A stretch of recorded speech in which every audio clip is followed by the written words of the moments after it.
Shalom.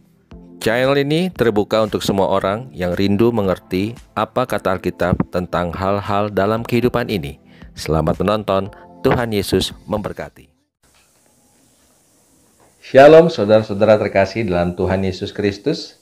Hari ini kembali kita akan belajar dari Alkitab tentang belajar dari kitab Roma bagian ketiga, yaitu hasil pembenaran. Kita bisa baca di dalam Roma 5 ayat 1 sampai 11. Sebab itu, kita yang dibenarkan karena iman, kita hidup dalam damai sejahtera dengan Allah oleh karena Tuhan kita, Yesus Kristus. Oleh Dia, kita juga beroleh jalan masuk oleh iman kepada kasih karunia ini. Di dalam kasih karunia ini kita berdiri dan kita bermegah dalam pengharapan akan menerima kemuliaan Allah. Dan bukan hanya itu saja, kita malah bermegah juga dalam kesengsaraan kita.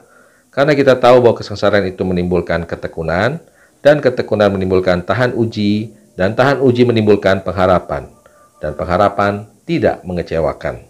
Karena kasih Allah telah dicurahkan di dalam hati kita oleh Roh Kudus yang telah dikaruniakan kepada kita.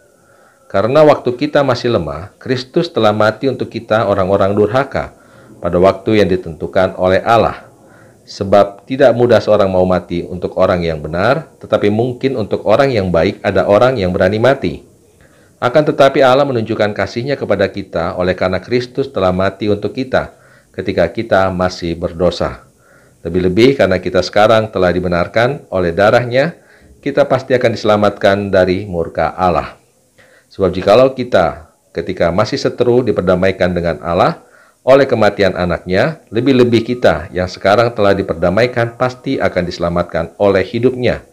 Dan bukan hanya itu saja, kita malah bermegah dalam Allah oleh Yesus Kristus Tuhan kita. Sebab oleh Dia kita telah menerima pendamaian itu. Jadi, di sini kembali Rasul Paulus mengingatkan bahwasanya kita boleh masuk di dalam kasih karunia Tuhan Yesus melalui iman kita. Dan kita juga harus bermegah di dalam 3 hal. Yang pertama adalah bermegah untuk mendapatkan kemuliaan Allah. Seperti tertulis dalam ayat 2. Di dalam kasih karunia ini kita berdiri dan kita bermegah dalam pengharapan akan menerima kemuliaan Allah. Dan hal yang kedua adalah bermegah juga di dalam kesengsaraan kita.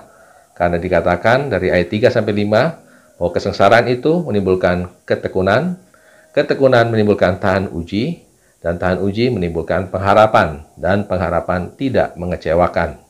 Jadi kembali saya ingatkan untuk kita tidak alergi akan penderitaan. Dan di ayat 11 juga dengan jelas dikatakan, kita malah bermegah dalam Allah oleh Yesus Kristus Tuhan kita. Sebab oleh Dia kita telah menerima pendamaian itu. Jadi kita bermegah di dalam Tuhan, karena melalui Tuhan Yesus kita berdamai dengan Allah kita. Ya, demikianlah firman Tuhan hari ini. Terima kasih sudah menonton dan Tuhan Yesus memberkati.